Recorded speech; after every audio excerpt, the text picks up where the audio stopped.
I had this one requested by a few Indian football fans. I'm going to change things just a skosh.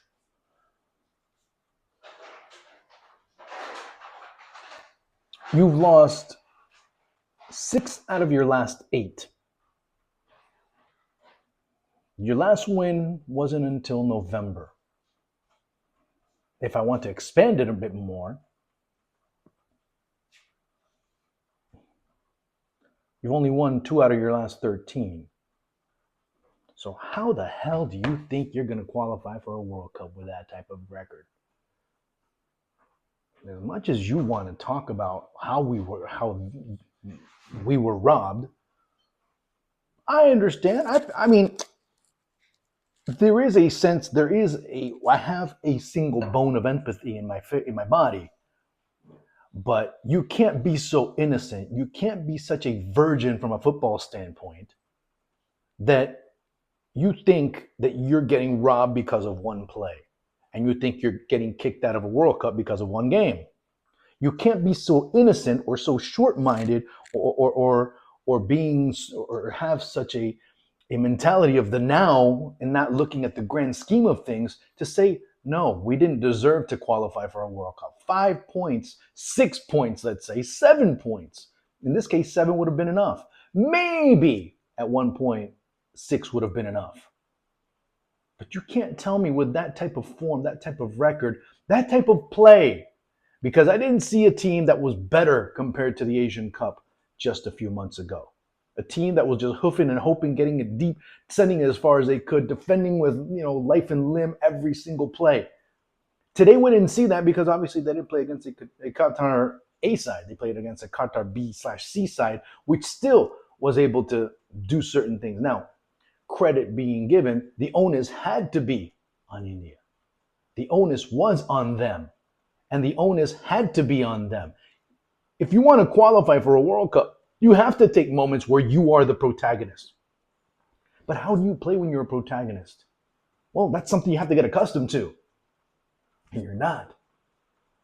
Keep in mind, you lost to a second, third team Afghanistan side just a few months ago? Folks, let's be real. Let's be honest.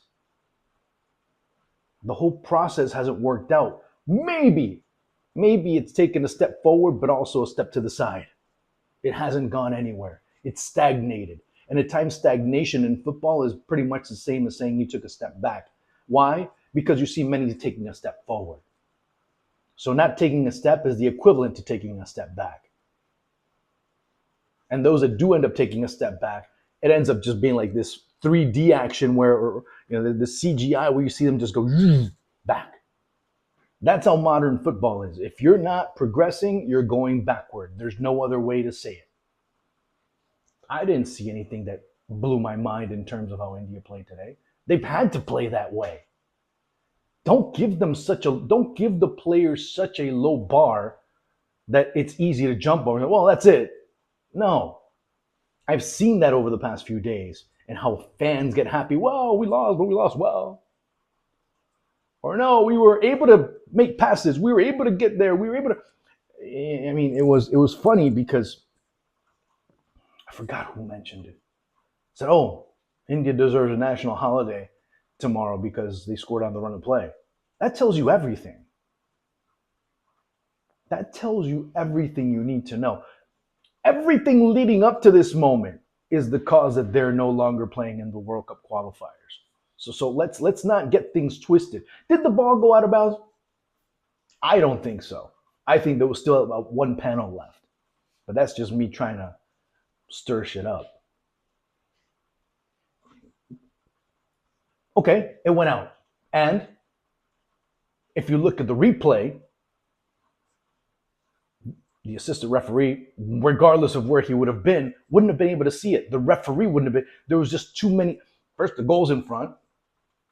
Second of all, there's players blocking the view.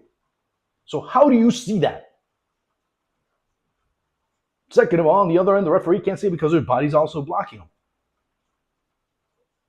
So what does that tell you? I'll let you answer that. style of play really didn't blow me away. It's more the mistakes of the opposition that kind of put them in a situation. Yeah, okay, Fernandez passes into the area, 1-0, great. That was a good play. That was well done, well elaborated. But then I'm waiting. But then nothing. People can scream outrage over it. What are you going to do? Well, it's his life, man. If you want to take that next step up, well, you're going to have to deal with it. I didn't get the call. Deal with it. Deal with it. It's unfair. Yes, it's unfair. It sucks. Yes, it sucks. But what are you going to do about it?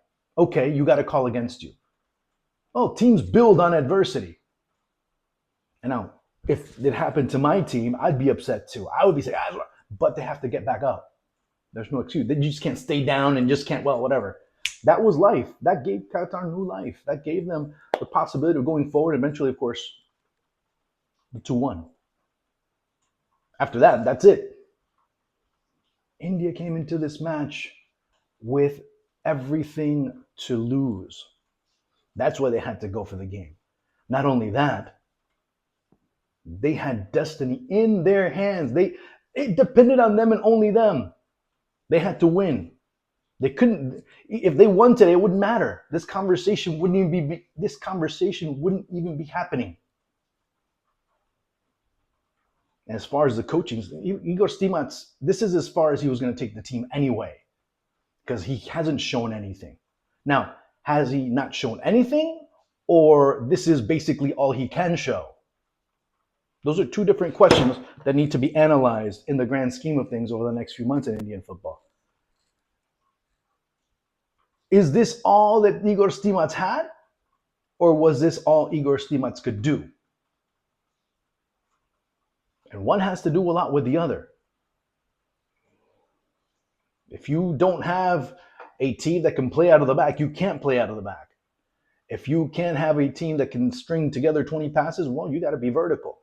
You got to find a way to do something. If you have a team that basically doesn't drop back well or doesn't defend well out wide, well, what do? Do you end up playing with a back line of 4? Do you end up playing with a back line of 5? Or do you end up having your wing backs press a little bit forward so that ball doesn't end up being filtered closer? What do you do? I hear a lot of things about Igor Stimac not being a good enough coach. Okay, valid. I agree. Good enough coach for what exactly? To get you to the Asian Cup, he did. He did enough to get you to the Asian Cup. Did he do it? Is he enough to get you to the World Cup? You're still 3 jumps away from that. So let's worry about the second one, which is getting into the next round of the playoffs. And of course, the next one is getting into the next round. It's a different process in Asia. So you have to be real about that. There are no two ways about this.